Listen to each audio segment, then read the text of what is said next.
It's amazing and frustrating how opposing realities exist simultaneously, and this tension can often create a great deal of confusion. As I have observed and thought about this reality, I find that these tensions are both inevitable and necessary. And here's my short list. First, aggressive and waiting.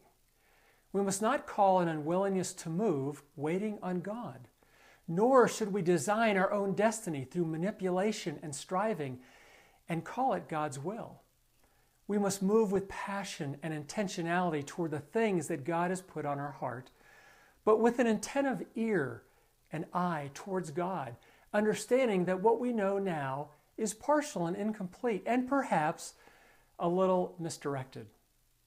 Another, undiminished and deferring. We need to fully offer who we are, undiminished, and yet encourage others to bring their splendor, brilliance, abundance forward. In other words, deferring to others. As we begin to offer the glory of our life, we must not make it all about me or my moments, nor should we allow another to diminish our glory in order to showcase theirs. Here's another, simplicity and complexity. We need to live a simple, uncluttered, focused, intentional life. We must not live a simplistic, naive, unrealistic life of denial and isolation. Another, present-focused and past-aware. We need to live in the present, not the past or the future.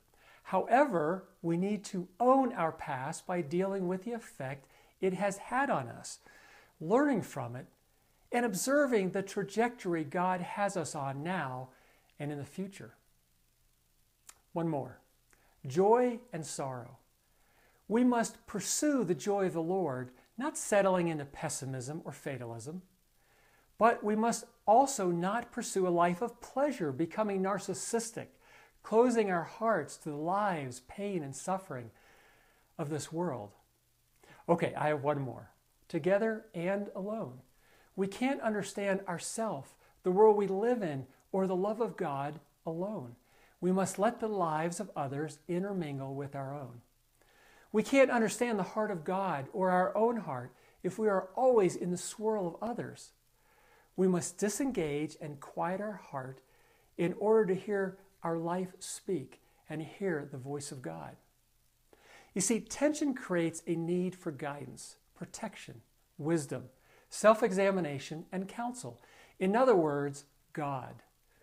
Let's allow the discomfort of tension to drive us toward God and into frequent times of quieting our heart, rereading what He has written to us, listening for His voice, and relaxing in His fathering love.